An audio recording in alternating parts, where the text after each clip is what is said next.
26 lessons in 26 years. Also, yes, hi, I'm back. This is like, yes, this is gonna be the first episode with like the new setup ever since like I took my hiatus and everything. Because all of the like previous episodes with like the old setup, that's like, I filmed that back in what, March, April, but then I got depressed again. As always.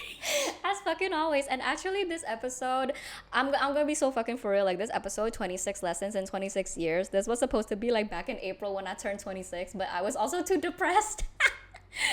Hey, better, you know what? It's fine. Better late than never, right? And also, obviously, Peter's over there. And, yeah, no, and he has his own camera. And shout out to Michelle because I'm using her camera. Even though I was supposed to return it, to be honest. Like, I'm not supposed to be using it right now, but I'm still using it. So thank you, Michelle. But anyways, did we want to say anything before we jump straight into it? I mean, yeah. Sorry, dead jokes. Go block. I should fire you. Sometimes I look at you and I'm like, I should fire you. Oh shit. I'm kidding. I would never. Okay, no, let's just get started. 26 lessons in 26 years. First lesson. If you do not force yourself to stop and slow down and take a break, your brain and body will do it for you. And that is exactly what happened. No. This is number 1 on my list because that was exactly what happened.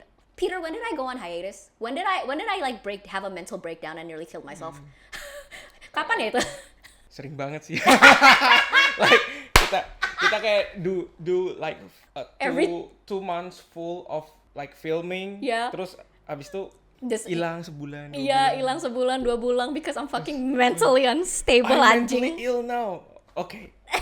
That's exactly what happened to me like back, I think in like March or April, I can't remember. But the one where I had a huge mental breakdown and I was like, I can't do this no more, and I disappeared for like 2 months. And everybody was like, I was kind of like I was not as active on social media, and like I would go days not posting and shit, and then like all my friends would be like messaging me, I just want to make sure you're alive because everyone thinks I like killed myself. If I don't post every day on my social media, people don't see me posting at least once on my Instagram story. They like some people legit be thinking I like killed myself. Someone thinks like that. See, someone thinks like that, beneran. Yeah. And you know what I'm doing? I hope. Amit jangan aku bohong, tapi like I hope. Like I don't want to like jinx myself, but I feel like I'm doing better now, and I feel like I'm a lot more stable now these days, you know, for the people that, you know, maybe you're wondering how I've been doing. And part of it is because I've learned how to just better manage my energy, because my problem for the longest time, and I've been cognizant of this being an issue ever since I was in college, where it's like I go hard for those 2, like let's say like 1 month, 2 months, and like all I do is just work, and I go so hard at it, and I go so fast at it, and I burn out so quickly. Yeah. Gitu. Terus nggak produktif dalam jangka waktu tertentu. It's also been, I had to take that time off to kind of like figure out a work style that is more sustainable. Yeah. And I feel like, I really hope, tolong Tuhan jangan jinx it for me please, tolong, but I feel like, Yeah. I feel like I've figured it out now. Taking that time off really helped me kind of just reset and find my bearings. So I also just, you know, really quickly, I appreciate people being patient with me throughout that time of like literally not doing anything, posting no content, nothing. Kayak I menghilang banget kayak gitu. But I really needed that, you know. And I had to tell myself too that, you know what, Indah, calm down. In the grand scheme of it all, taking 2 months, 3 months off is really not that long of a time in the grand scheme of things, especially if you're taking that time to proactively work on yourself. But I am not daft. I also realized that comes from a place of privilege. Like, you know, Peter and I, we were joking in the beginning, but sebenarnya betul. Sebenarnya betul nggak semua orang itu mempunyai privilege untuk bisa melakukan hal seperti itu. Tapi gini loh, a lot of people, even with every resource to be able to take a break, like me, I have the privilege of taking a break. where if I wanted to like not work for like 2 months 3 months to like find myself and healing di Bali kayak gitu, like I would be able to do that without any financial repercussions, and I'm so immensely grateful for that. But I also realized that for the longest time I have always felt like I wasn't able to, and not because it came from a financial sort of like dire need or whatever, but because I felt like society was going to judge me for it. Ngerti gak sih? Yeah. Because another thing relating to this, like that I kind of want to talk about really quickly, is hustle culture is so kayak, it's so debilitating to be honest. And I struggled with that for so many years. Oh my God, you guys don't even know. Does this resonate with you? Do you feel that way? Where it's like you feel so guilty for not doing anything. Yeah. What's crazy is that when I was on that like 2-month 3-month hiatus and I wasn't doing anything, this is so weird. I know objectively, logically, like objectively, rationally, I knew that nobody was judging me. But in my brain, I was so convinced people were. Yeah. It would like keep me up at night. I would get so many like, I'll get anxiety attacks over that shit. Padahal enggak, you know? No. Yeah. Or that is just yourself. Yeah, it's a very deeply ingrained insecurity of mine. Like I mean, I think most people know this about me. My biggest insecurity is like being mundane. Being mundane, but like for sure. But part of that too is that I'm perceived to be incompetent. So it's like I get so much for so long. I've always rooted my sense of self-worth in how productive I could be. Getting good grades, for example, having accolades, and like get achievements, right? So much so to the point where if I'm not doing anything to attain all of those things, I feel like I'm nothing. Yeah. So part of my healing journey was also just learning that we all deserve, where we can afford it, where we are able to, we deserve to take a break, and we deserve to just touch grass and sniff the flowers and live life and not have to be productive. But sometimes it's okay to just exist from a health standpoint too, because I was so unhealthy. Not even just my mental health was deteriorating, bro. Like rambutnya gue kayak ngerontoknya sampai setengah mati, jerawatannya, terus kayak inflammation and everything, kayak badannya sakit, like everything. I was feeling physical symptoms too, like my body was dying at that point. It's also just the health ramifications that comes from you not taking care of yourself, because you taking care of yourself is an investment. Anybody watching this right now, and I am so sure there's so many people that are probably going through right now what I was going through, like maybe 3-4 months ago. Okay, if you right now feel like you are burned out, you are overwhelmed, you are tired, if you are to the extent even like you're experiencing physical symptoms like sariawan, for example, I was getting so much sariawan at that time too. Just stop, slow down. And I know people always think, nggak bisa. Nah, if I rest for 3 days, kerjaannya numpuk semua kayak gitu. But does it actually? I don't know. That was debatable. Ini yang aku sering bilang juga sih ke my girlfriend kan. Jadi kalau ada kerjaan banyak nih, tapi diselesaiinnya bisa, sebenarnya deadline-nya nggak besok-besok amat, cuma gara-gara takut besok itu ada kerjaan baru jadi nggak selesai, akhirnya dikebut. Besoknya otaknya nggak bisa kerja. Nah iya, because gitu. You're also yang orang-orang juga lupa itu, karena kamu kalau kecapean tapi tetap memaksa badannya kamu kerja, itu juga nggak produktif, karena bengong. Iya, lu akhir-akhirnya kamu cuma bengong aja, kayak you can't. And then atau kamu kepikiran sesuatu, tapi kalau udah pengen nulis atau pengen apa kayak ya gitu, right, nggak tahu. Padahal kalau misalkan istirahat, besoknya malah bisa kerjanya 2 kali lipat lebih bagus gitu. Yeah, exactly. And I take this with a grain of salt. Me and Peter, we also acknowledge the fact that this advice, as much as we would love for it to apply to everybody, in reality it can't apply to everybody, because there are like levels of like privileges and like accessibility to resources that are at play. I understand, right? So just take this where this applies. But if you really can, please stop and slow down, take care of yourself, take a break, take a nap. Take a nap. So yeah, that's number 1. That's definitely a very recent lesson that I have had to learn the hard way. Next one. We can cut this out if you want. Okay. But this is definitely relevant banget ke lu. Well, both of us, to be honest. This one is very relevant. Number 2. Spill the tea. Blood ain't thicker than water. Blood Ngerti thicker nggak? than water. Do you get what that means? Blood ain't thicker than water. Blood ain't thicker than water. Maksudnya, It's basically gini loh. The original quote of it is actually the blood of the covenant is thicker than the water of the womb. That's the original quote, meaning that the relationship that you cultivate with people that you have like genuine connections with. Covenant means like your apa sih covenant, like your homie. It's like your acquaintance, your homie or whatever. Relationship that you cultivate with the people that you genuinely want to have relationships with because you guys get along and you guys share similar values and respect each other and all that. That is greater and can be greater than the relationships that are cultivated by force, all because you are tied together through familial relations. Do you see what I mean? That was so sorry. That was very rambly, but like, yeah, essentially, your family ain't shit. And what I'm trying to say here is, cut your toxic family members out. Yes. Si Peter no comment. That's the thing about family is that, yeah, you can't choose it, right? And so it's just sometimes, it do be like that where you just have that one really shitty family member that you're just like, if you could help it, you would never want to be in the same room with them ever again, and you would never see them again. But then because, it's this whole... society does have this notion that like, oh, if it's family, you're not allowed to do that. But I disagree. Even your dads, even your moms, you know, like I have some friends where it's like, no, dad, your dad's an asshole, your mom's an asshole, and it's they don't even deserve you. If you guys follow some financial content creator gitu yang groups itu, kalau mereka lagi bahas tentang sandwich generation tuh family-nya toxic banget sih.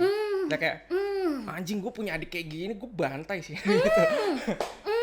Malah parents-nya di ngutang, dia bayarin utangnya, udah kelar, kayak mom, dad jangan ngutang lagi ya, gini. Nanti kalau ada apa-apa bilang aku aja. And then dia pergi, ekonominya udah mulai baik, dan orang tuanya ngutang lagi yang nggak jelas, lu pergi aja bro. Ya udah telantarin aja, udah nggak apa-apa, telantarin aja. And like people might get mad at me for saying that, but it's like no, soalnya mereka nggak kasihan juga sama lu. Nah iya, merugikan lu juga kan, like okay, orang tua macam apa itu bro? Come on, like be for real. And people masih bisa maklumin, people can still grant you grace if it's your uncle, your aunt, because like in people's heads is that there's a degree of separation, but then like you have this conversation about your parents, like when it's the people that talk about how I hate my mom, I hate my dad, and I want to get the fuck out and I never want to see them again, terus dipanggil anak durhaka, right? Padahal there is this quote too, like nobody leaves home unless home is the mouth of a shark. Do you know what that means? Yeah, kan? Like, okay, for the people that don't know, it's like nobody would ever literally leave home unless home is such a hell. Yeah, like unless your house is such hell that you just can't even, that it don't even feel like home no more. Bisa aja, misalnya sama siblings juga atau sama orang tua ya, mereka orang tua durhaka. So sekarang gini, orang tua mana yang pengen ngancurin masa depan anaknya? I'll give this some grace. Banyak orang tua di luar sana mereka merugikan anak-anaknya mereka. Aku nggak bilang itu dalam cara dengan sengaja atau tidak sengaja, tapi it doesn't matter sengaja nggak sengaja, because at the end of the day, the impact that it has on your child is objectively you are merugikan mereka. And the fact that okay, maybe it wasn't their original intention, but the fact that they see it happening to their child, that my child is struggling and I am contributing in part to that struggle, and they are complacent with it, itu juga sama aja. Itu that's just as bad in my opinion. But yeah, cut your toxic family members off, fuck them. Next one.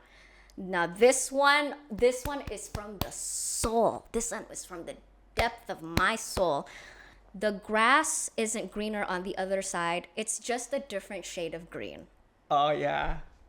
Wes, itu aku tiap kali aku kutipin gue sendiri, gue kayak I'm so cool, because that is my original. Unless somebody else out there has said it, I don't fucking know. But like I wrote a book, in case anybody does not know that about me. And the context in which I said that was because I was coming to the end. Ngapain main sama Hello Kitty? Harassing her. No. Pelecehan. No, I'm kidding. Oh shit. No. Yeah, but it was in the context of when I graduated college and I kind of had the rugs like ripped underneath my feet, because I really, at that time, I wanted to become an investment banker.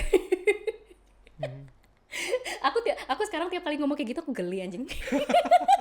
Nggak, lu bayangin gue sebagai investment banker, becus gak?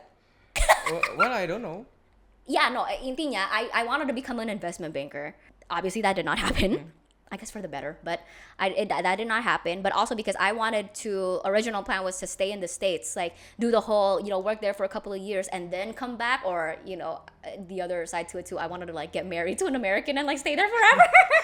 But obviously that did not happen. And then I had to come back to Indonesia. And international students, it's almost as if there is this, a disclaimer, if anybody is listening to this and like they went to GIS or whatever international school and you don't resonate, look, that's fine, right? I'm sharing my own opinion, and like these are like per my own observations. But we've always been set out to have like this very rigid career path. Like, you go to school in like an English speaking country, like the Anglosphere. You go to the US, UK, Canada, Australia, because those are like the only, they almost make you feel like those are the only options that you have in terms of like the countries. The most prestigious institutions are there. And then you go to college over there, you graduate, and you're supposed to have this corporate American, corporate Canadian job. You know what I mean? And like, recite there. And there's always also been this like, let's just call it like it is. For so many years, I think living in the Western world has always been very glamorized, ya kan? Everybody wants to live in the West, and like nobody wants to live in bumfuck Indonesia, ya kan? Ya kan? Jujur aja. And when I had to come back here, it sort of felt like my life was over. Total failure. Yeah, it kind of felt like a failure, I'll be honest, just because, and all of my other friends, they were, even though we graduated class of 2020, and at that time it was the, the C word that I will not say, but my friends were still getting jobs at Google, the Meta, at that time Facebook, the Twitter, all like investment banking firms, like top 4 accounting firms, and then I didn't get a job, and I had to be sent home, and I was unemployed for like an entire year, and I felt so shit about myself. And I felt like part of it too is that, especially because I was in America, so this is US specific, I think I was under the impression that the US was like this like haven of opportunity. Like there was so much opportunities, and I'm never gonna go anywhere and find economic opportunities to advance my career as much as I will find it here in America. And going back to Indonesia, like that is a seal on the coffin to my career. Part of it, I also thought I'm giving up a lot also in my quality of life, because in America I was, to put it crassly, I lived a much freer life, I could do whatever, be whatever, say whatever. My mom wasn't there. And everything was so much, ini ternyata aku salah, tapi at that time I thought everything was so much more advanced, the quality of life is so much better. Indonesia mah kayak kampung desa. Yeah, I kind of felt like that. And intinya, it took coming back to the side where I thought the grass was always greener to realize that the grass on the other side isn't greener. It's just a different shade of green. Meaning, to be honest, America and Indonesia, like they're no better, no worse than each other. It's just different. It's just different. And I also realized when it comes to economic opportunities, and I understand this is operating from a place of privilege as well, because I 100%, I do not shy away from acknowledging that I come from such social economic privilege. But in the way that I saw it and what was available to me is that opportunity exists wherever I exist, because I can, opportunity starts with me. I can make my own opportunity. But again, I realized that doesn't apply to everybody, right? So just take this where this applies. It applies to somebody like me, gitu. So, but this lesson, the grass isn't greener on the other side, it's just a different shade of green, doesn't just apply to like moving countries or opportunity or whatever. It also applied to, awalnya kan aku ceritain, I wanted to be an investment banker. Western education system, they definitely glorify the corporate 9 to 5 huge MNC corporate job type of like, they definitely glorify that. Indonesian too. Indonesia juga ya?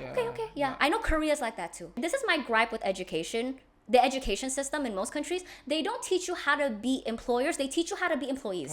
Yeah. I realized that after graduating. But for so long, I thought my only option, and like the correct option, was to get a job as like in finance or accounting, white collar, right? And so, and of course, let's just be honest, like especially at first, what was so hard about me starting this job, like as a social media personality, as a content creator, is that of course people venerate the investment banking title more than the content creator title. At first, actually, it was so hard because a lot of people would kind of like judge kind of judge me and kind of put me down and kind of underestimate how hard my job was because she just makes videos and puts it up on the internet gitu, right? Whereas jobs like with investment banking, being a doctor, I think every job, and I really mean every job, they come with their own sets of struggles that are sometimes just too different for you to even compare. The first few years, I was trying to reconcile with how, okay, I don't get to have my dream of having that fancy investment banking job in LA with like a fancy LA apartment, making 6 figures. And then social media fell onto my lap because I kind of accidentally went viral on JU kan. Yep. And the first few months of when that was happening, actually, like, it was kind of a weird time in my life where I was like, I was still grappling with the thought of what if, where I was like, what if, what would my life be like now if I were in investment banking instead of doing this? Would I be making more money? Would I be happier? Would I be more well respected by the public? You know, what if? You come to a point, you ask so many what ifs and you realize that what ifs just don't fucking matter. You always want something that you don't have. And it's because it's something that you don't have. You have the propensity of exoticizing it in your head and glamorizing it in your head because it's something that is so foreign to you. But at the end of the day, whether you are an investment banker or you are a doctor or you are a stay-at-home mom or you are a content creator, ujung-ujungnya juga ya sama aja. Number 4, your ego is oftentimes the only thing standing in the way of you having the most beautiful, open, loving relationship, platonic or not. Message them first. Initiate plans. Tell them you love them. Stop playing hard to get just because you think that shit makes you cool and edgy. Ya, maksudnya jangan what does my mom like to say? Jual mahal. Yeah. Just I don't fuck with that anymore. At my age especially, I'm at the age now where I find like making genuine connections and cultivating relationships with people is actually so hard. And my life is too short, and people's lives are too short for me to not tell them that I love them and that I appreciate them in my life. Even you, I love and appreciate you too, Peter. Even though I never tell you that and I always threaten to fire you, but no, I love you, I love and appreciate you too, bitch. You know? Okay. And life is too short for me to not tell you that. It's too short for me to not tell everybody that. It's too short for me to be gengsi. Gengsi. That's the word in Indo, gengsi. Right? For me to have such a big ego and like, oh, what if I message them first and then they think I'm a simp? Tahu simp kan? Simp is usually a word for like gampangan. Bukan, simp itu kayak what is a simp? Hold on, sorry guys. Simp definition. Kayak orang goblok, bukan? An internet slang term describing someone who shows excessive sympathy and attention towards another person, typically someone who does not reciprocate the same feelings in pursuit of affection or a sexual relationship. So think of like the guy who is like so hopelessly in love with this girl that doesn't love him back and like ngejarin terus tanpa putus asa, ya gitu. It's usually, that is a bit of like a derogatory attached mostly on men, to be honest, because it plays off of the whole narrative that, oh, as a man you're not supposed to be so emotional, apa kayak bullshit gitu. And yeah, I vehemently Jack told me I've been pronouncing it wrong. Vehemently, whatever. Vehemently, fuck you. I'm against that. A lot of the times relationships fail all because like you can't put aside your ego. And sometimes it's also maybe it's your ego is the one that ruins the relationship, but also your ego gets in the way of you openly communicating.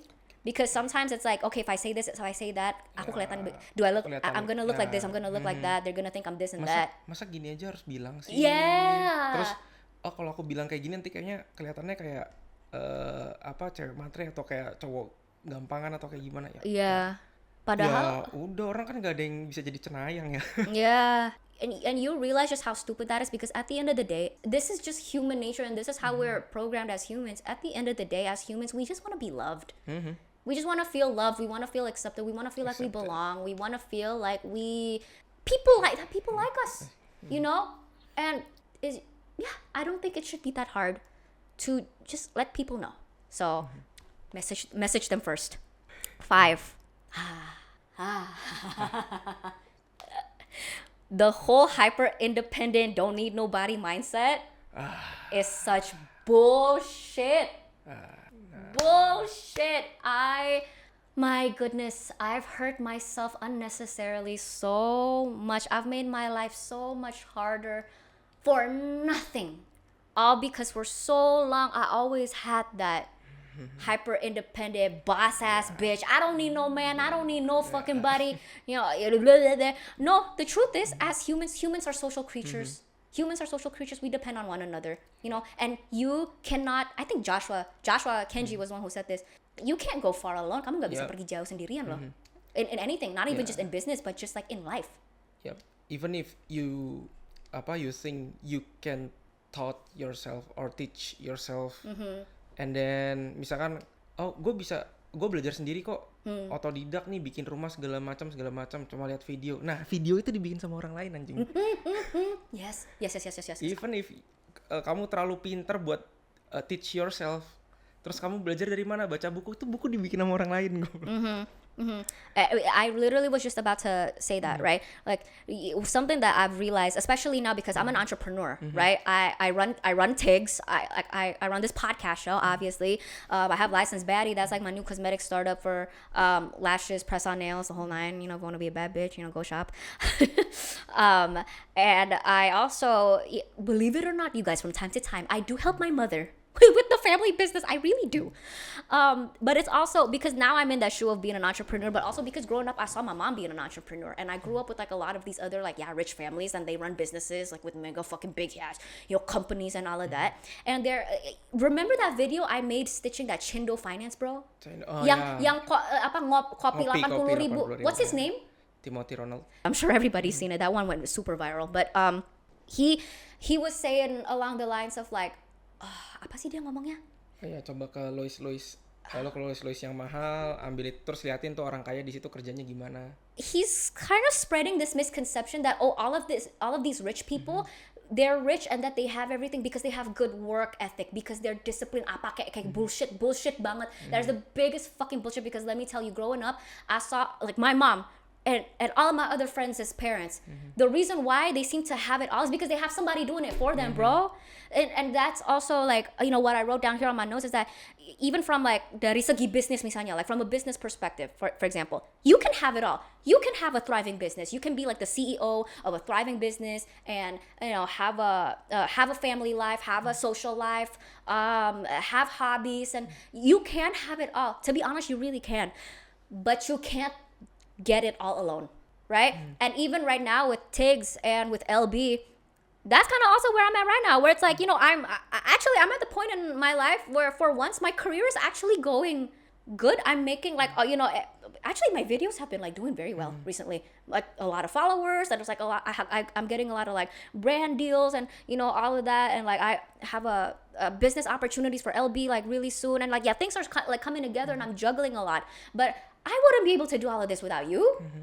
Or Shally, or you know, the girls in the captioning team, like Janice and Azani and Celine and everybody. Like I can't do it.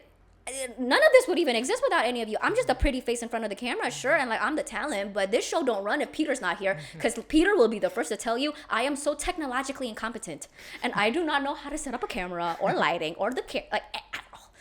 You really do depend on people, and even not even just from like a vocational like business standpoint, but even just in life, like you know, and I'm not undermining the importance of money, but what good is having all of this all that money if you got nobody to share it with? Like that is still true, you know. And when you are at your deathbed, your money's not gonna be there for you, you know. And I mean, your money's gonna get you a really nice like suite or something, but you know, like, there's nobody there. Your money's not gonna mourn for you, you know what I mean?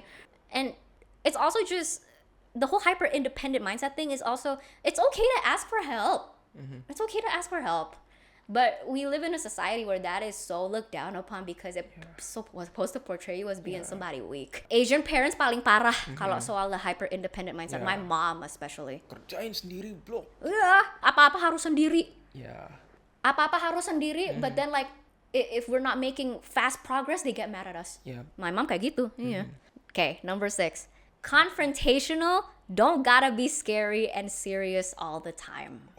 Iya kan? And that is so hard, just because the issue is also just that people don't know how to take criticism and feedback, you know, even if you sometimes it's not even about you, you could relay it in the most articulate, most civil, gentle way possible, and if the person is just not open to receiving any form of criticism whatsoever, it's just not going to be taken well. That's also the hard part, and all of that, to be honest, I think the other part of it that you just can't help, yang gak tertolongnya punya itu juga, it comes with age. It's something that has to come with age. Do you agree? Yeah, age, culture too. Culture too, for sure. Education and brain. Pure fucking logic, yeah. Aku kayak punya teori dari like I observe many people on the internet, on the society kayak gitu kan. Yeah. Most of problems we have, apalagi kayak tentang arguments or apa itu gara-gara orang tuh logikanya nggak bener. Yeah, people have poor logics. Jadi mereka akhirnya kalau nggak salah nangkep, nggak didengerin semua, atau yang satu lagi itu karena mereka nggak bisa bantah, tapi mereka nggak setuju, tapi nggak tahu kenapa, akhirnya mereka marah-marah itu. Yeah, what he said. I think people also, they have this misconception that confrontation is a combative thing. That it has to be ngajak berantem. Yeah, you asking to throw hands, you asking to fight. Like, no, it don't gotta be that way. Confrontation is as easy as like, Peter, don't, like, bro, can you not do that? Okay, cool. Yeah, thanks. Udah, itu aja. Right? It can be something as simple as that. Sometimes, like, you have... this is okay, like a sub lesson underneath this, something that I've learned at a very young age, and I'm so glad I did. A lot of times, like, you know, people kind of sometimes shy away from conversations or shy away from talking about certain things because they're scared that it will be perceived as awkward, like, oh, what if things get awkward? And I learned that whether or not something is awkward depends on you, whether or not you make it awkward. Kalau lu pedein aja ya nggak awkward, ya nggak, ya kan? So with confrontation, whether or not it comes off as being combative, it also depends on whether or not you feel that this is confrontational, right? Because if the energy, vibrations, okay, the energetic vibrations that you bring is not one of like being combative, but it's just one of like just being calm and friendly and relaxed, and that's gonna translate. That's gonna translate, and the other person on the other side is gonna feel that. Oh, Peter, what do you think of this? Ini bukan aku yang ngomong, someone else said this. That when you wanna confront somebody, especially when it's something serious, don't do it via text. Do it face to face. Because they cannot like read your expressions. Interesting. And they cannot hear your tone. Yeah. To an extent, I agree, but I also don't shut down the effectiveness of doing it via text as well, to be honest. Emojis. Oh yeah. You can just use emojis. That's also what I mean. You know, sometimes if you want to confront somebody and like not make it feel so serious and scary, throw in a bunch of funny emojis in there. Yeah. Because it ibaratnya lightens up the mood. Ya nggak sih? I do that. I don't know if this is embarrassing or like juvenile of me, but like I used to send my emails with emojis. Oh, yeah. Do you think that's unprofessional? Kayaknya kalau buat yang generasi lebih tua dan nggak ngikutin, iya. Tapi kalau buat generasi kita enggak sih harusnya. Right? Yeah, especially because I'm Gen Z. Why I used to incorporate emojis into my emails is because I hated sounding too serious. You know, because I thought that it felt like I mean, okay, there's nothing wrong with being serious in certain situations. I get that, like, and I don't have a problem with that. But then some with professional emails, it's so rigid and there's no flavor, and also sometimes like because of that, because it's a little bit too neutral, that people misinterpret the tone. Right? So I always like to throw emojis in there so that the other person on the other side knows that like, oh, I'm saying this with a smile. Yeah. You know, I'll like sign the email, warm wishes, Indah Gunawan, and then I'll throw a flower. It's cute. Yep. But it depends on the case. Depends on the case and the topic.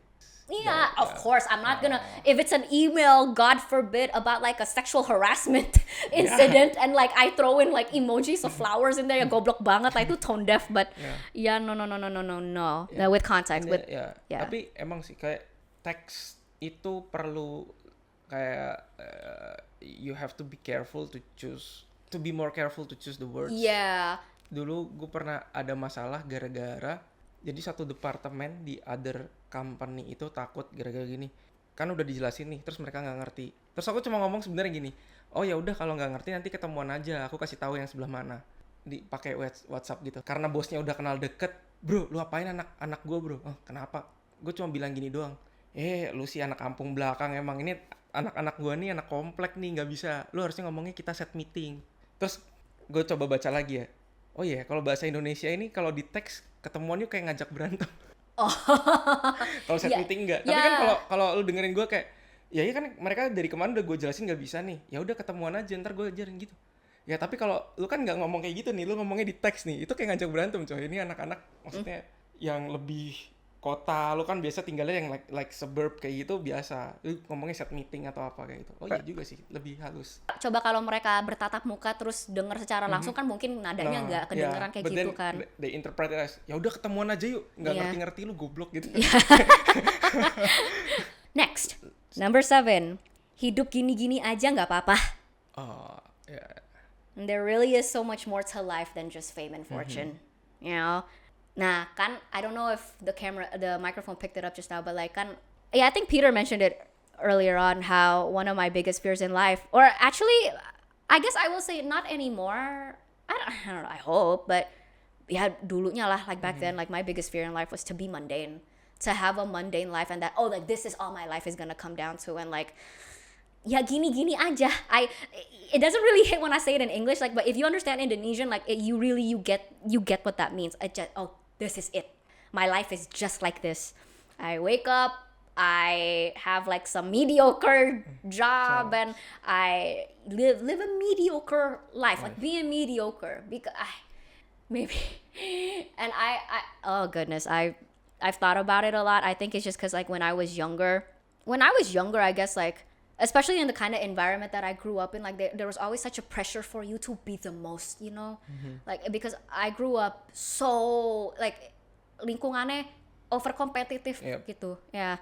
And so that was just always like to live a mundane, mediocre life, and like the idea of not being a somebody and not being rich, not being somebody with like accolades and merit of her own, and you know, somebody who just famous. I will admit to something, like I've always wanted to be famous.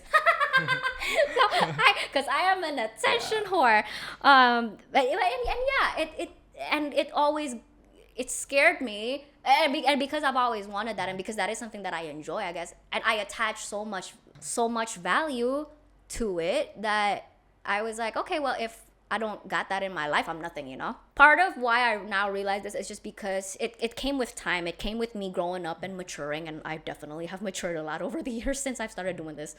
It's fine to just live a simple life. Yeah. And sometimes, bruh, you better be grateful for a simple life. Sebenarnya, if anything, I've had a revelation, hidup yang gini-gini aja itu, wah lu syukur banget anjing.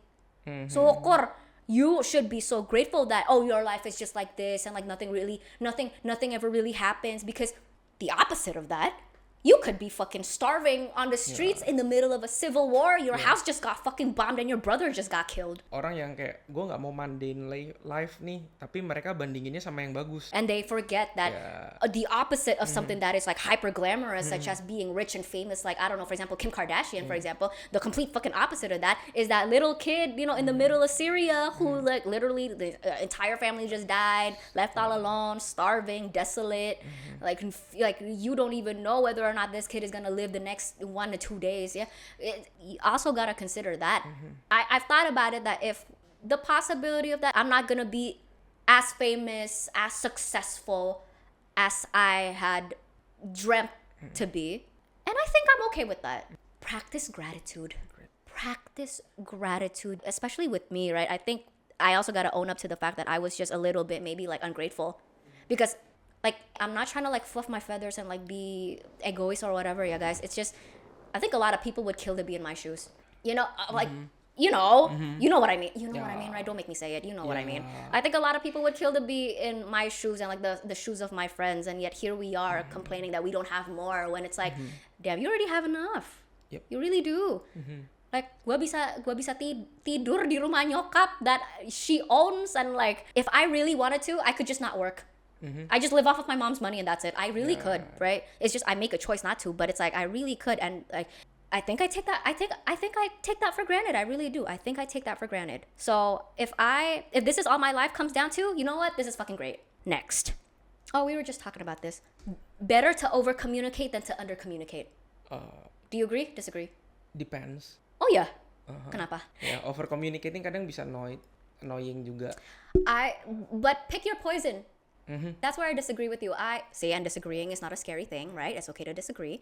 I disagree with you there because it's all about, yeah, sure, maybe they would perceive it as being annoying, but hey, pick your poison. Would you rather them, understanding clearly what your intentions are and, what your motives are at the risk of, yeah, you sounding a little bit annoying and chatty, or, for you to like seem all cool, calm and collected and like, yeah, sure, bro, yeah, whatever. Bom. Bam! Yeah, but then, them getting your intentions and motives and like all of that twisted.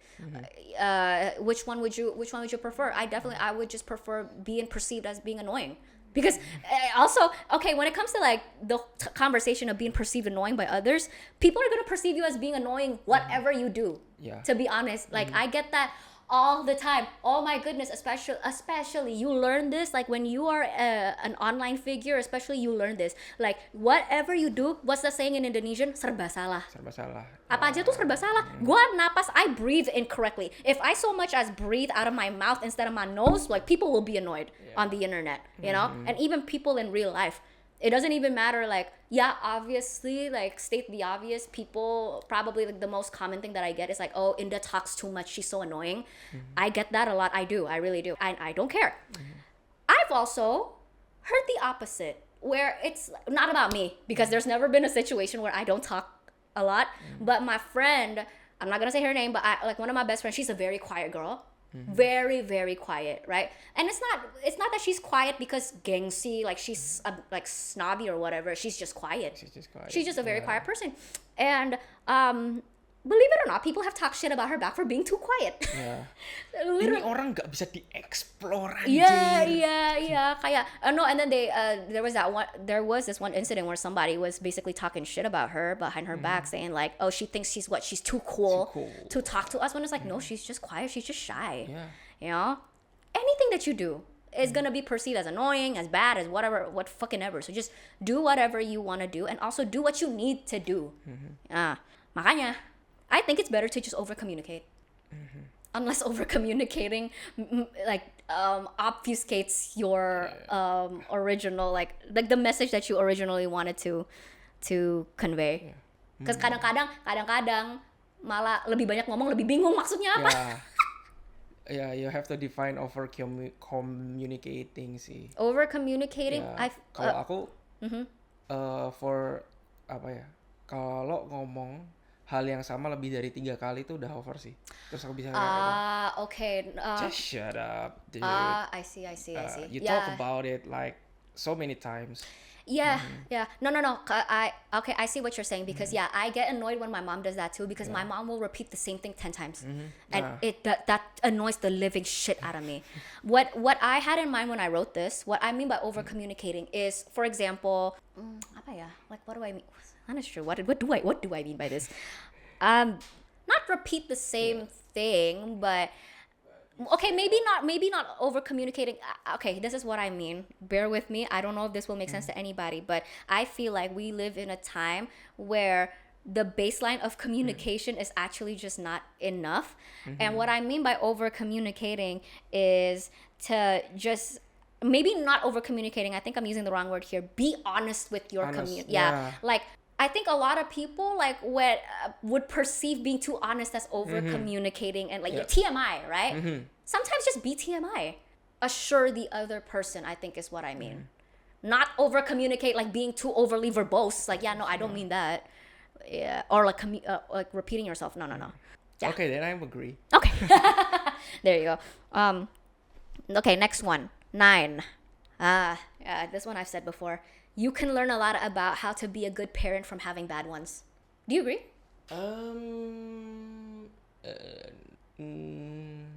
well, I don't have the data sih, tapi Ya Allah. ya tapi kalau punya yang bad ones, you know, like you know what's bad dan apa yang nggak perlu ditiru. Tapi jeleknya adalah kadang-kadang kalau kita sama orang yang kita benci terus tapi deketan terus-terusan, kadang kita copy juga karena kita nggak tahan kan. Yes, that's Oh true. jangan sering marah nih, gue harus tahan sabar. Tapi lu sama orang yang selalu, ini misalkan punya toleransi segini nih, disentil terus toleransinya, dinaikin sentil lagi. Nah The itu threshold lama-lama just itu keeps jadi getting emosional, higher. ya. Jadi suka marah juga lama-lama gitu. Yeah. And I see what you. It's a very double-edged sword when it comes to the topic of like having problematic parents. It's a very double-edged sword because your kid will either come out the complete opposite because they model the way that they model themselves is to be the complete opposite of you because they hate you so much and because they acknowledge that you are problematic, but also the complete opposite is because they see their parents as sort of like role models. Instead they copy their parents and they become the splitting image of their parents. Where I kind of see this, where I've seen this play out in my life, not with me and my mom specifically, like as in like I've just observed it from like other people within my environment. You know, like those like rich chindo parents that are very elitist and like to show off their wealth and are very materialistic and shallow.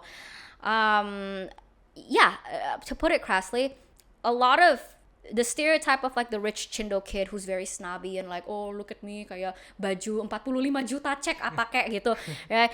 Those type of stereotypes, it's half true because a lot of these kids are like that, but you have to ask why they're like that is because they learn it from their parents, right? And it's also because maybe with certain parents, maybe because the parents are a little bit more politically correct with how they do it, that it doesn't look as ugly, and so the kid doesn't see that it actually is ugly. Do you understand what I mean? I don't think that makes sense. Kalau aku lebih gini, kan orang tua kita juga punya teman-teman ya. Nah, teman-teman yang seumurannya itu menganggap hal itu normal dan cool. And they validate that behavior. Ya, Yes. terus pas nyampe ke kita dan teman-teman kita punya value yang beda nih. Terus kayak, ini anak kok kayak gini sih gitu. Yeah. Because it's also just hard, like it's contingent upon just the child's personality. It's like themselves, where it's like how you would perceive a certain situation or a certain behavior. Cindos yang zaman orang tua kita kan kayak a lot of them racist gitu kan. Pas udah ke kita, apaan sih teman-teman gue bodo amat kali gitu. Terus kita udah nggak punya yang kayak gitu lagi. Dan jadi kalau ada teman seumuran kita gitu atau lebih muda terus dia rasis, kayak anjing ini anak dari mana sih, padahal orang tuanya kayak gitu sih. Right. So that's why, I mean, we agree to disagree because, to be honest, it's also I can agree to disagree with half of this because it's just a double-edged sword. You really just don't know how which coin it's gonna land on. You really don't know. But which side of the coin you land on, katakanlah it's up to God, it's up to the universe, it's up to you, it's up to just how you neurocognitively are programmed, I guess. But I'm just saying that you can, as a matter of fact, that it is a possibility to learn about how to be a good parent from having a bad one, but it's contingent upon you being cognizant of the fact that they are bad parents. Because some people have bad parents, but then they don't see that with their parents, you know, which is kind of shitty to say, but like, Lo coba introspeksi terus belajar gitu sih. Oh God, on God. Kadang orang kan kayak, ya udahlah gue gini lah. Nah padahal lu udah copycat parents lo yang nggak lu suka tuh. Introspection, introspection is so important. It's so important, and it is the hardest thing for people to do, to be honest. I realize that now, even though I'm somebody who just, maybe that's just because like in nature that's just my character, but I introspect a lot. I always have. And maybe that has been my saving grace, like despite my mother not always being the best example in certain areas, because I introspect a lot. And maybe because there is a degree of also like social skills and like a degree of like empathy that I just naturally have. And so then in that case it's something that you just can't help, because it's like the whole nature and nurture conversation. So tau lah.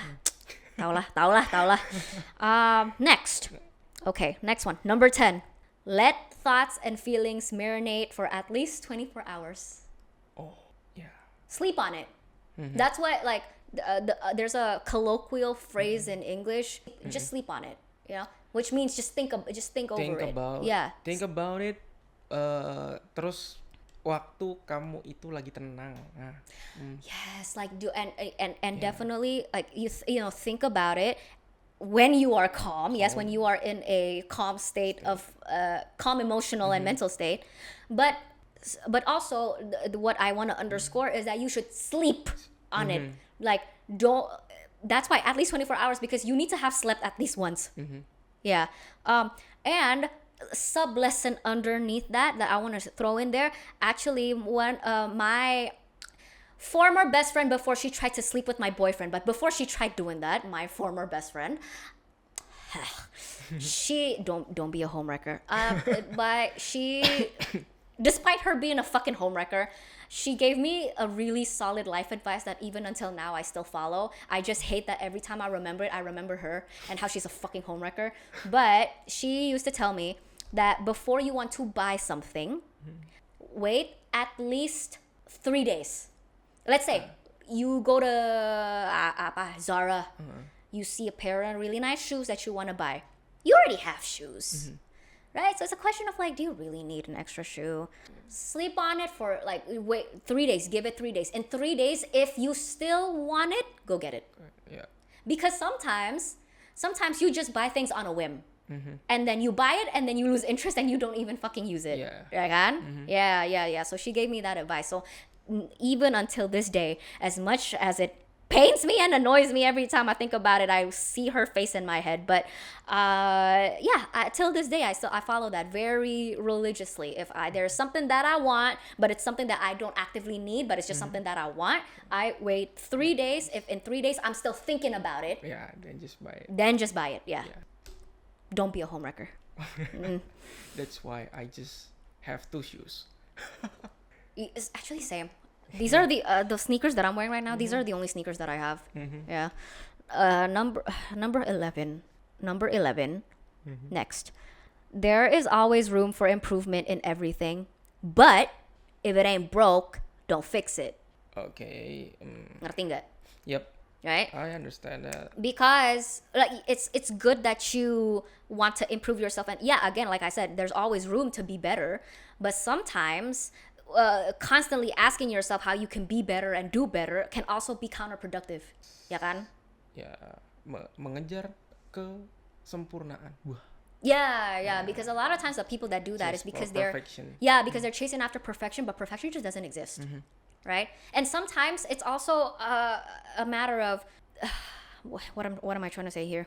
You can be for now, where you are at right now, this very moment, this is the best that you can be.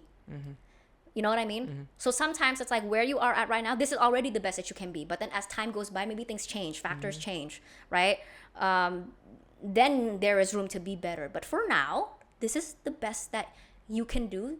And even if it's not the best that you can do, even if like maybe let's say like right now, right? Even like, okay, let's say like with this episode with takes, like are there things that we could be better at, Peter? Absolutely. I can name you a list, right? Of like where we can optimize. And sure, we can work towards that, right? But don't let that get in the way of enjoying what we're doing right now. Also just don't lose sense of like being able to go with the flow, right?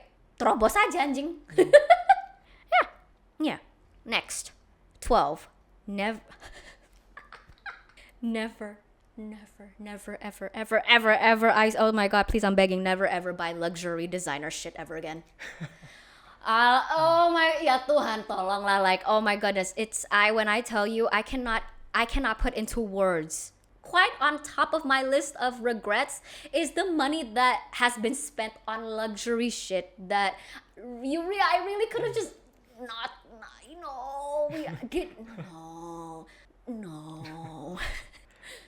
no. So I think maybe to an extent I am the most qualified to talk about this because of like the community and environment that I grew up in, where you really just see how worthless that shit actually is. Also, a lot of them, jujur Peter, they're so bad quality. Yeah. They actually are. Or a bad quality, or it's the exact same thing that like the exact same shit that you will find from like a local brand like selling like, for example, a bag made out of faux leather that is like 200K. You know what I mean? A lot of times it's just the same. It's just a label. I have had so many conversations with like my other wealthy friends. This is something that a lot of us with age, you start realizing and we start agreeing upon that, like, yeah, we've spent way too much money on luxury shit. Why? Just to like look cool, fit in. It's so dumb. I will never stop complaining. But I'll stop now. So, and I just want to say, the only time that you will see me wearing designer, aside from the two that I already own. Indah's wedding. What did you say? Indah's wedding. Ya kali gue wedding. Udah tahu gue paling pantang perkawinan. Oh ya? Lu gak tahu? Kalau yang Ono. Udahlah jangan lah. Talking about censor. Hah? No. Ya, the apa? Siapa? The guy siapa? You like. Yang dia di mana? Yang apa? Endemic. Oh, the epidemiology. Oh, the black guy. That was. Don't run. I am so over that. If you have the chance to meet him again and then semuanya run smooth, kayaknya aku bisa. Aduh, bilang aja you wanna be the best man at my wedding lah. Bilang aja. Gak usah. You don't need to remind me of that guy. Like I'm already over him. Just say you wanna be the best man at my wedding, bro. Yeah, kan? Kalau katanya nggak mungkin the time you will see me using apa? The only time that you will see me wearing designer, aside from the two that I already own, and you didn't let me finish, is if they are sponsored by the brands themselves. You know what? Maybe is in my wedding gitu kan, nggak tahu misalnya. That is in my wedding. Okay, clearly we can tell Peter just really wants me to get married, and it's not even for like my benefit or whatever. It's just because he wants to be the best man. No. Awas malah, if I ever have a wedding, I'll turn you into the flower girl.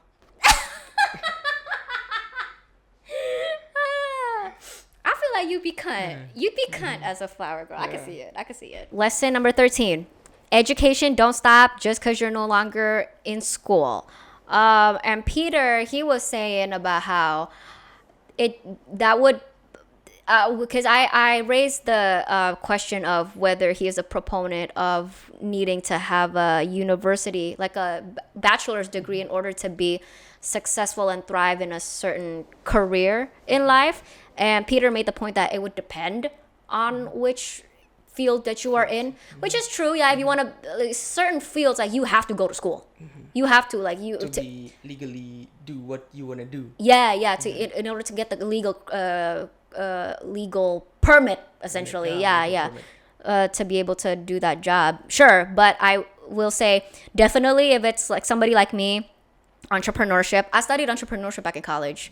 I went to business school. I studied entrepreneurship, and like now I'm doing content creating. And there, I would even say with, ako nggak mau sotoy. I don't want to be presumptuous, but I would assume like if you want to be a graphic designer, if you want to be a photographer, like there are certain professions where you really don't need to go to school. Save your money and just take courses in Udemy. Yeah. Udemy, Coursera. I actually used to, part of my entrepreneurship degree was also taking finance courses. And I took finance courses that, would teach about stocks, like exchange currency trading. What am I saying? Yeah, stocks. And I took finance courses that would teach me about stocks, for example. But really, what I found was that, number one, and this is not to speak in detriment of LMU's finance education. Like LMU's education is wonderful. I just found that I learned a lot more about stocks. Number one, I took this like Udemy course. Maybe I'll attach a screenshot if anybody's interested. But I took that course on Udemy, and that really solidified my knowledge foundations on how to do proper stock trading and stock investment. But also, you literally just learn by doing. A lot of it. Even content creating, videography. Like I did not know how to use Final Cut Pro, even Adobe Premiere Pro. Susah banget anjing. I'm not an Adobe user. But videography, like video editing and all of this, like even fucking cameras, right? Even though I'm not the most proficient, sure, but like you literally just learn by doing. or if you don't learn by doing, Practice again, yeah, like information for things like this are available online. Next, number 14. Humans are not two-dimensional. We have more than one personality. You don't always gotta force yourself to be the other type of personality during moments where you're just not feeling that way. Ngerti nggak? The way that I am with you, Peter, is not gonna be the same. Yeah. With, let's say, like if I'm with someone, or if I'm with my mom, or if I'm with, some dude that I like. Aku bilang kan, kalau aku kerja aku nggak sama kayak ya aku di kehidupan sehari-hari. Right. No. But I think, it's one thing when it's, your work personality versus your social personality. But even within your social personality, I feel like we got different types of social personalities. Yeah. Depends on what circle Yes. you're in. Yes. Which circle you're in. Yeah. It's just, and this was something that I used to kind of struggle with, of just kind of like forcing myself to always be one certain way with everybody. Kind of out of fear that I would be perceived as being fake. Oh. Right? Because I was sort of scared that if I wasn't consistent, and then people would start piecing shit together and like misconstruing shit and saying like, oh kok kalau dia mah aku begini, tapi kalau kamu begini, oh fake dong dia, ya kan? I don't know if that's something that is like a common thing that people would like think, or maybe it's just because like maybe it's just me. Maybe I was the only one who thought like that. But I mean, definitely, you don't gotta force yourself. Sometimes it's okay to be a different version of you. I think what will resonate with more people, and something that is also something that I resonate with, is I'm an extrovert. I'm an extrovert. I love talking, clearly. I'm very talkative. I'm very energetic. I'm very animated. I'm very outgoing. But there are days where I'm not like that. Yeah. There are days where I am not like that. And sometimes what's annoying is that whenever the days that I'm not like that, people would automatically assume that there's something wrong. Yeah. They would think like, Indah, are you mad at me? Or like, oh, are you like having a bad day or whatever? And it's just like, they make a big deal out of it, but I'm just like, no, bro, I'm just tired. Like, or I'm not, maybe sometimes it's not even that I'm tired, because tired is a bit of a negative energy. Sometimes it's just because I woke up that day and that's just how I am. Yep. Yeah, and it's no big deal. Next, 15. Apa sih? Ini relevant banget.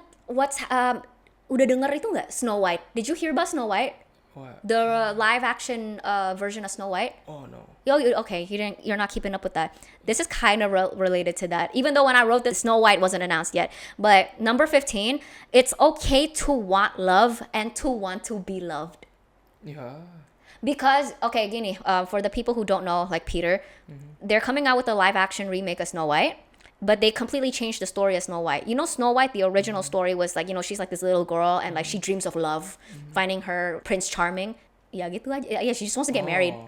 She just wants to find love and get married. That's it. That's like her like aspirations, which obviously is fine. Like, to be honest, there's nothing wrong about that. But Disney was like, nah, we're gonna change it into Snow White's like this girl boss, and there's not gonna be a prince to save her. Like she's gonna save her own self, and she don't need no man.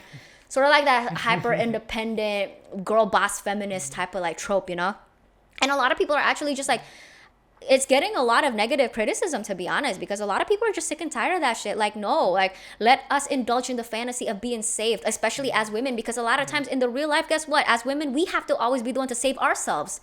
Let us indulge in the fantasy of, hey, I want my Prince Charming to swoop in and like, hold me and save me and, give me true love's kiss. Let us indulge in that. Yeah. Yaitu. And we also just, I don't know, part of the reason, I mean, obviously that's related to Snow White, but the reason why I wrote that is also just because I feel like we live in a time where you're sort of looked down upon for admitting that you want love. Do you get what I mean? Ngerti gak sih? Kayak, if they kind of view you a certain type of way if you admit that aku lagi cari pacar, aku mau banget punya pacar, aku mau banget menikah, gitu. Like, expressing the desire for love is sort of like, it's kind of like that simp, like, oh, you're such a simp, kayak gitu, or like, oh, you're so, if you're a man, you're a simp, and if you're a woman, you're not feminist. goblok banget. It's like, okay, live without love then. Let's see how you do. I wrote this also because it's something that I've come to terms with. I'm like, yeah, no, I want somebody. I want to find somebody. I want to be loved, okay? Like, I'm not begging for one, fucking clearly, but it's like, yeah, no, if somebody comes along and we click, yeah, wouldn't that be nice? Wouldn't that be nice? Just because, like, for the longest time, too, I had that fucking, like, feminazis. I'm not gonna lie, like, okay, part of it, like, I used to be so far left liberal. Maybe not so extremely far left, but definitely, like, more left. And obviously, I think people can tell it's because I lived in LA. People can piece that one together. I used to have that sort of, like, very, like, hardcore feminazi mentality, bro. I'm not even gonna lie. And it feels amazing. Apa? What did you say? Apa tadi yang kayak kamu kayak ke dalam yang feminazi and that feels amazing kan? That feels amazing. That feels amazing. LA kan cewek-ceweknya gitu. Oh ya ampun. Are you trying? Oh my god, yeah, that feels like so amazing. Are you sure? Yeah. Apa? That's the best day of my life. Apa? Being that feminazi. Oh. Yeah. No, I get what you mean. Yeah. I used to kind of be that sort of like, yeah, feminism. A man. No. Men. I hate men. Men are so gross and like. No, fuck that. Like, I don't need you. I don't need any of this. I don't need no fucking man. And just it's so ridiculous. But to be honest, and I talked about this when I got on my last episode with Lunar, the one about motherhood. A lot of it, people talk like that, bro. It's because they hurting. It's because I was hurting, man. I was in so much pain, and the way that I dealt with it was just to force myself to be apathetic. Yeah, it's. Ngentot. Kaget anjing. Okay, that was my birth control reminder, but I'm not gonna take it now. Fuck that. Screw my hormones. No, I'm kidding. Yeah. It's okay to want love and to be loved. Okay, next. 16. Oh, okay. Whether or not something matters to you is your choice. A lot of the times, you can literally choose to just not care. A lot of times. That's not pukul mati. That doesn't apply to every single thing. Obviously, if like God forbid your father dies, that doesn't apply. Very funny. I had lunch with my friend Natasha earlier today. Shout out to Natasha. She's listening to this. But we were just talking about this, of how like so much of like the things that we fight and like have had wars. Like when you think of like the course of human history of like how much blood has been shed, how many wars we fought, and just how much hatred there is, racism, right? Geopolitics, gender wars. Everything is all of that. All of those are social constructs. All of those are social constructs, like man-made. Those are all man-made constructs. And something that I have learned over the course of being in like the public eye is that there are many things that take up a lot of your energy and your time, and that do not spark joy like Marie Kondo. And you can literally just choose. Tell yourself, I do not care. I choose to not care. I choose to not care. What's that saying? The one that's really popular on TikTok? I do not claim this energy. Yeah. You can literally just say that. Yeah. You can literally just say that. I've been so much better about doing this, because I used to do this thing where I would read all of the comments. Yeah. Kayak udah BAA. Bodo amat anjing. Bodo amat. Emang. No, you know what? I love that. That is my favorite Indonesian phrase is just bodo amat. Bodo amat. Ever since I learned the art of bodo amat. Ever since I've learned the art of bodo amat, my life has just been so much easier. If somebody does something that makes me feel some type of way, but it doesn't pose like a direct harm to my safety or whatever, I'm just like, yeah, bodo amat. Bodo amat. My mother yells at me, bodo amat. It's just bodo amat. It's gonna be the caption of this. That's gonna be bodo amat. For those that don't speak Indonesian, bodo amat just means so stupid. Yeah. Lebih ke you don't give a fuck. Yeah. Like it's so stupid, I don't give a fuck. Yeah. Next, 17. Pick and choose your battles. Yeah. this one I really have had to learn, because I mean, y'all know me, I love to fight, but now I really realize that not all fights are really worth my time and energy, because I will debate. I love to, everybody knows this about me, I love to debate. If we gotta dish it out at the table, like, we will, right? I will sit down with you and have a 3-hour long conversation or discussion, debate, whatever you want to call it. But I also realize that a lot of the times, like, let's say LGBT, right? The whole gender neutral thing that I kind of like, that's been like blowing up on my TikTok recently. If y'all saw that video, or like just my story, I posted on my story as well. It's become clear to me that a lot of people are not genuinely interested in having a conversation about this topic and resolving what they perceive to be an issue. They just want an excuse to be able to channel out and validate their bigotry. Mau punya alasan jadi homofobik aja gitu. Mau cari alasan apa? What does my mom like to say? Cari alasan untuk marah. You have to realize that actually a lot of people, they're looking for a reason to be angry. Because I don't know, but actually to an extent I used to be like that as well when I was younger, when I was like back in college. I wanna be angry. No. Let's search for some victims. Goodness, my goodness. One of these days I probably should make a video about that, where it's like, it's true actually, like what people say, the older you get and the older you get, hopefully the more mature you get and the more logical thinking you get, the more rational thinking you get, right? And what comes with that is also you tend to become more conservative. That doesn't mean that, the older you get, you become a conservative. Sorry, I phrased it kind of incorrectly, but as in to say, relative to how you used to be, you become a little bit more conservative. Ngerti nggak? Because, I mean, when I was like 21, like, I was probably ujung kiri. You will debate everyone. Terus kalau sekarang kayak lebih, ini kayaknya si anjing nggak bisa diomongin lah. Iya, emang orangnya. Ini percuma lah, debat kusir doang lah. Gitu. Nah iya gitu. gitu. Ini masih bisa nih. Exactly. That's why pick and choose your battles, right? Because if I get the sense that this is somebody who is really willing to have a conversation, not because you want to fight, but because there is a misunderstanding on a certain topic that maybe somebody just hasn't explained it to you well enough. Okay, maybe I can do that, right? And maybe you're open to having your opinions change, your mind change, and likewise, I'm open to having my opinions and my mind changed as well. But some people, they just don't want that. Some people, they just want to provoke for provocation's sake. And when I was 21 back in college, wah gila, gue kanan kiri gue cari gara-gara sama orang mulu anjing. And it is because no, I'll be honest, because back then I was just a very angry, unsatisfied person, and also because everybody around me, put it crassly, everybody was just like this, like perpetually triggered social justice keyboard warriors. Jujur, the uttermost jujurly. Everybody was just like these pissed blue-haired feminists. I never had blue hair, but the mentality around me at that time was definitely of that nature. And you're the product of your environment. So that's why I say, you know what, I'm really I used to be really scared of the thought of coming back here, but I'm actually, all things considered, I'm so grateful that I came back. I think moving back to Indonesia has really made me a better person, and I'm confident about that. Next, 18. Your inheritance is not guaranteed. And life is so much easier once you've learned to train yourself to the thought of your money being the money that you earn for yourself. Right? Because, the reason why I wrote this is actually, and I hope at this point my mother has stopped watching this video, but at some point I was getting into a lot of trouble with my mom.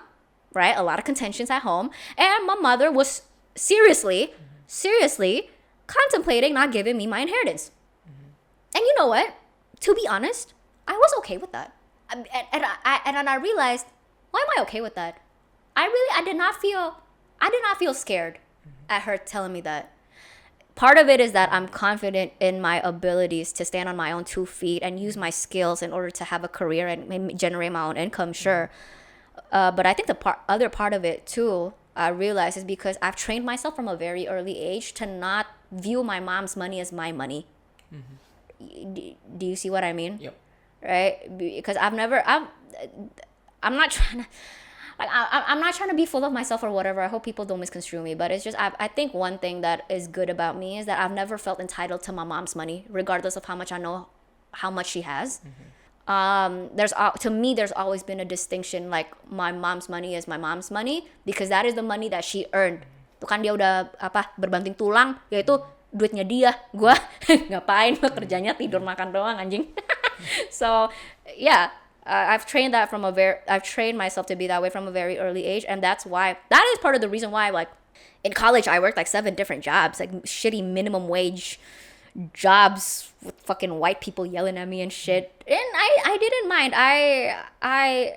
I appreciated the hustle. A sub lesson that I would put underneath here, if I could add one, is I think one of the things that I've learned for myself is that I think everybody should experience being an employee at least once. When I was an employee, I'm not saying that you should know what it feels like to be shitted on and abused and ya ditendang, diinjekin kayak gitu seenaknya. I'm not saying that, right? I think it would have been better for me if maybe some of my employers and some of the customers, and like clients or whoever that I interacted with, it would have been a lot nicer if they were nicer to me, right?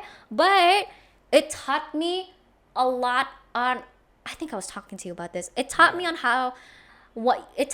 lot on how to not treat my future employees. It made me so much more empathetic of corporate workers or just workers in general, like customer service people. I used to work customer service. Customer service in America is such a humbling job. It humbles you down so much. I recommend everybody to work at least one blue collar. Work at least one blue collar job. It humbles you down so much. So much. I just realized that is lesson number 22 on my list. That was lesson number 22, so we can skip 22 later. That we were at 18. With 18, like your inheritance is not guaranteed. It's also just a lesson of like don't be too entitled and too complacent with. Not complacent, sorry. Don't get too comfortable. Don't get too comfortable because literally, and I don't support this, but from an objective legal standpoint, your parents have the legal rights to not give you your inheritance if they don't deem you fit to inherit it, right? So just learn how to not rely entirely on your parents' inheritance. Know how to stand on your own 2 feet. Part of that, go get a job. Go get a job and humble yourself down, and then one day when you become a boss of employees, treat them the way that you wish your employers had treated you, because a lot of employers out there are shit.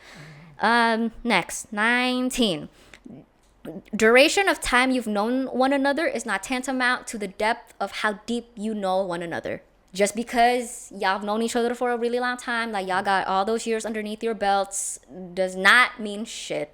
It does not speak to how emotionally, intellectually connected you guys are. It's so sad too that it does not speak to how loyal they are to you despite the years that you've had together. Yes. I've kind of personally experienced this where it's like, the ex-best friend who like was a fucking homewrecker and she tried to sleep with my boyfriend. Bruh, we were friends for all those years in college, like 4 years. Like you was my homegirl. You was my homegirl for all 4 years. I nearly lived with you. I spent Thanksgiving with you. And damn, like one day I got a boyfriend, and instead of going out and finding your own boyfriend, you try to sleep with mine. Have you had that? It's like a friend that you've had for a really long time, and then like one day they just like betray you or whatever. Pernah nggak? Ya, tapi nggak se-ekstrim itu sih. Nggak usah mereka pelakor, pembinor, whatever you want to call it. Like, they don't gotta be a homewrecker, but like, pernah ya. I think most people have to some extent. But damn, I that's with me and that girl. That was 4 years. Imagine when it's the friends that have been like 10 years. Then they throw everything away for things like money, for example. Itu sering sebenarnya. Benar. Ya, kalau itu sih yang kejadian, my dad, yang kejadian. Temannya dari kecil yang bikin dia bankrupt. Yeah, you hear stories like that. Since they was like born together. Rumahnya barengan, udah kayak dianggap saudara sendiri. Yeah, exactly ya. Terus diterlantarkan gitu aja. Tiba-tiba, gue bikin bangkrut lu anjing.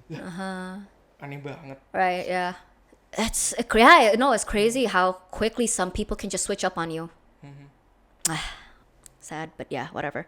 Next, number 20. Okay, number 20. The more you pressure and force yourself to figure it out and get your shit together, the further away you get from achieving any of those. So just let time do its thing. Apa sih, my friend Deandra, she always likes to say, is this a saying in Indonesian? Ngelawan arus. Yeah. Ya kan? You're fighting the waves. Don't fight the waves. Sometimes you just gotta go with it. That was also like earlier this year, like when I had that whole meltdown thing.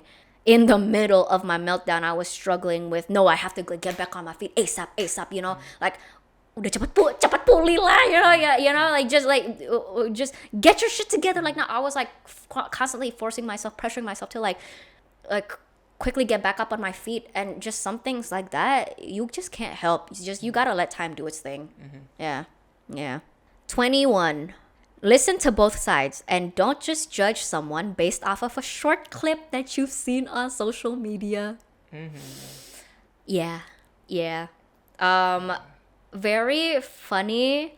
You know, this one time, I don't think you and I knew each other yet at that time, but earlier, very, very, very early, like this was when I started gaining followers, and like I had like a social media platform and all that, like a little bit after JU, my first viral JU video. And I love podcasts, not just making them, but I listen to so many, right?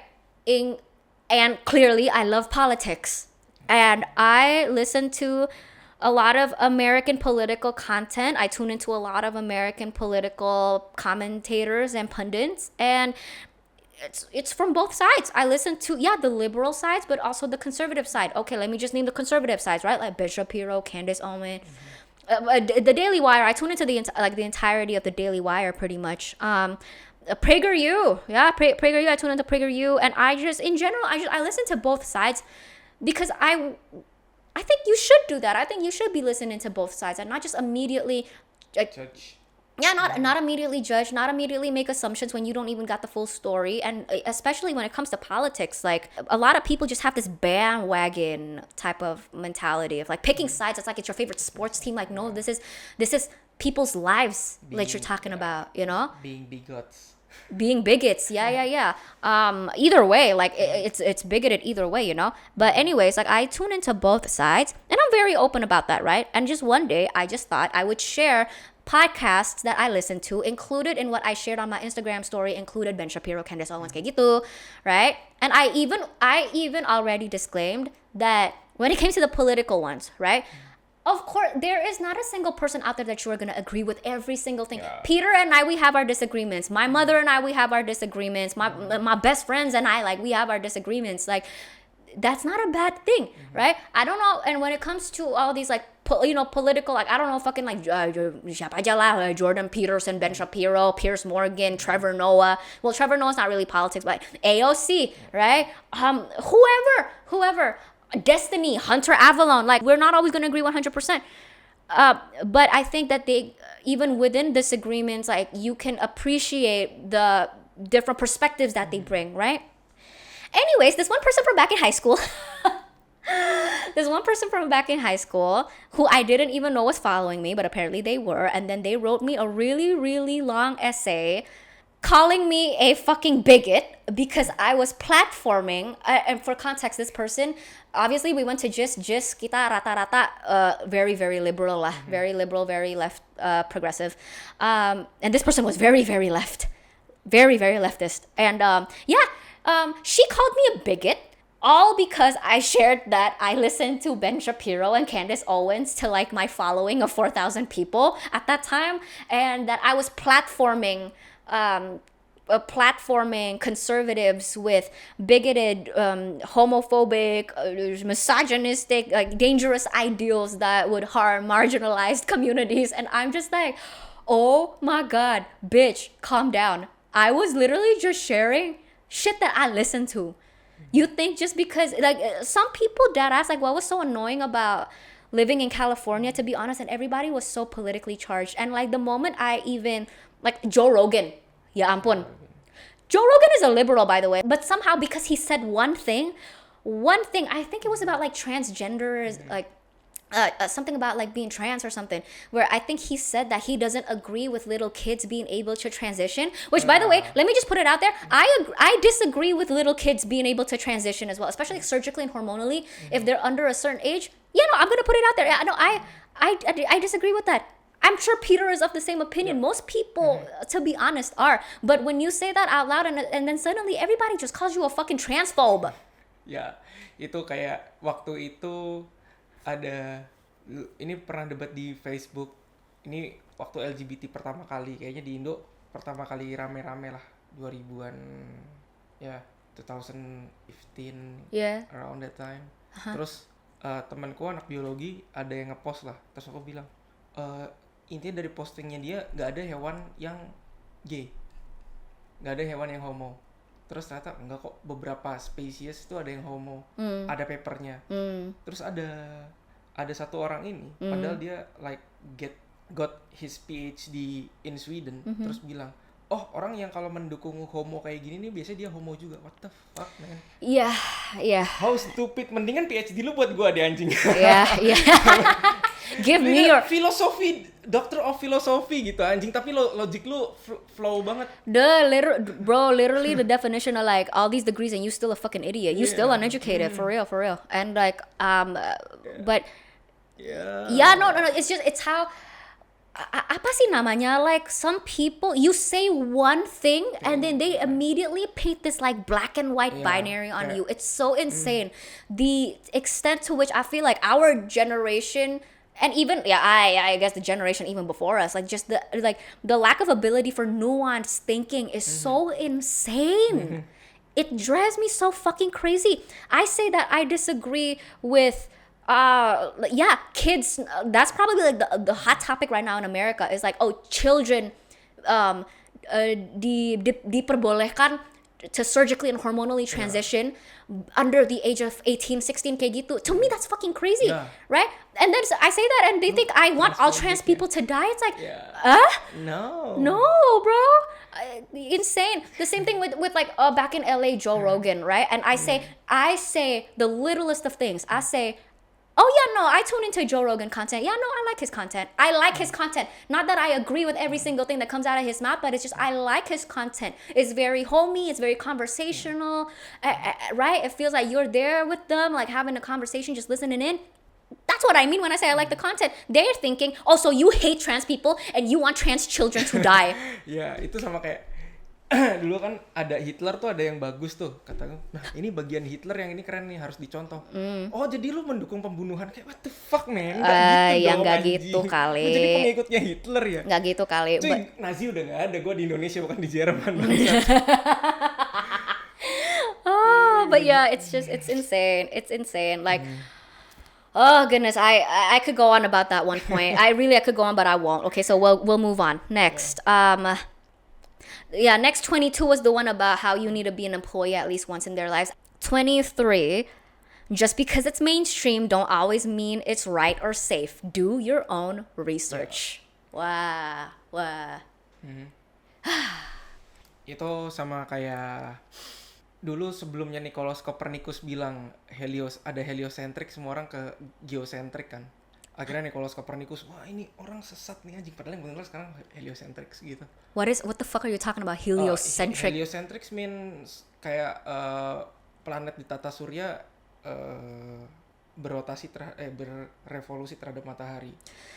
The sun is the center of the galaxy kan. Tapi kalau yang geocentric itu Earth is the center of the galaxy. Yeah. I mean, many things. It's not just about like the sun. It's even like, for example, flat Earth versus flat earthers kayak gitu, or apa aja kayak. I mean, even medicine. I find this the most relevant in medicine. Like people like so quickly hop on like the latest diet trend, like health trend kayak gitu. Padahal like there's no research to support that, to substantiate any of it being true. And just do your own research. The thing that's sometimes hard about saying do your own research though is that, and I remember I watched this one TikTok video talking about this. I can't remember what it is called because there is a name for it, but there is this phenomenon essentially there is this phenomenon whereby you can find anything on the internet under the guise of it being peer-reviewed research that will support any claim you want. Like, for example, the example that they gave was like coffee. If you look up the research for, is coffee bad for your health? Does coffee cause, can coffee cause a heart attack? There is gonna be some research out there that probably says like, yeah, there's like some correlation, or like, yo, oh yeah, like it's, you can get a heart attack from drinking too much coffee, blah blah blah, kayak gitu. And it's like, yeah, that. Ya, itu juga gara-gara apa ya, inability to read and to understand statistics. That too. Ya. Yes. Padahal dulu diajarnya dari SMP kayaknya itu kan metode penelitian segala macam, cuma kan ya SMP biasanya cuma ngafalin doang. Right, and I think it's also people's inability to not nuance, but like whenever something says like, oh, there is a correlation versus causation. A lot of people really struggle with that one for sure. And maybe I think that is just the fault of being human, because to be honest, humans are so dumb. Yeah, gak sih? Like when a research says that, oh, there is a correlation, and then people anggapnya it's a causation, padahal different kan. Yeah. Harus dilihat juga. Oh ya, ada orang males baca penelitiannya kadang. Oh, ini menurut ini nih. Padahal dia bacanya dari second or third. Kan dari berita yang udah second or third. Bro, that's every single that, you know, Asian parents with like WhatsApp group chats. Ya, forward it by many times. Oh ya ampun, oh my goodness. I also see my camera, the memory card is about to like itu jebol. So let's wrap this up. Let's wrap this up. Last three, final three. Come on. Number 24. Have friends that you can agree to disagree with, and and the same with confrontations. Disagreements also don't have to be serious and scary. Literally, it is not offensive to disagree. You will disagree with everybody. There is not a single person out there you share every single opinion on earth with. That is the same as you. No, absolutely not. So learn to be able to disagree. Yeah. Number 25. As much as possible, never borrow money from anybody. Yeah. Not even your parents. Yeah. Jujur, not even your parents. I would love to go on, but I'm having anxiety because of like the memory card blinking. But anyways, the last one. Number 26 is that 26 is not... Anjing mati, no space on the memory card, goblok! Kau tahu. Okay. Jadi, you know what? Huh? There you go. Hi. Okay. Anjing, gua udah terakhir. Yeah, gonna be handheld. Oh my goodness. Anjing, gua udah terakhir, Janca. Anyways, okay, handheld. Number 26 is that 26 is really not that old. Peter and his 30-year-old ass will agree. Yeah, kan, 26 is not that old. 26 is really not that old, you guys. Like, I promise. Like, and it's so hard when you're in the moment of it, but it's just because now that I'm 26, I'm like, oh shit, I'm already 26. But I was already like that when I was 21. When I hit 21, I'm like, oh shit, I'm already 21. Then I hit 22, and I'm like, oh shit, I already hit 22. You know? So, it's just, lu goblok banget. But, yeah, 26 is really not that old. We have time. Life does not end once you hit 30. If anything, people tell me your life is just getting started at 30. If anything, that's what people like to tell me. And I think I might be wrong. Ilham, I think, was the one who told me this, because Ilham is 34. And I think he was the one who told me, like, if you are in your 20s and you are struggling and you are suffering, good. Because it means that you are striving towards a certain goal, like, you know, you're in the pursuit of something that is hard, but you know, the things that are worthwhile in life, like, they're the hard things, right? And it just means that, yeah, right now you are struggling because you are in the pursuit of that, but then, you know, like, later on when you hit your 30s or 40s, like, yeah, that shit gonna pay off, you know? So if you are 26 and life is shit and hard right now, that's probably a good thing. So yeah. And because I do not want Peter to just sit there and look at me like that, because this is so weird. We'll cut this here. This has been enough, okay? Bye-bye. Now flip the camera over to your face and say bye. Flip the camera to my face? Yeah. Goblok. Bye. Like, comment, and fucking subscribe, you cunts.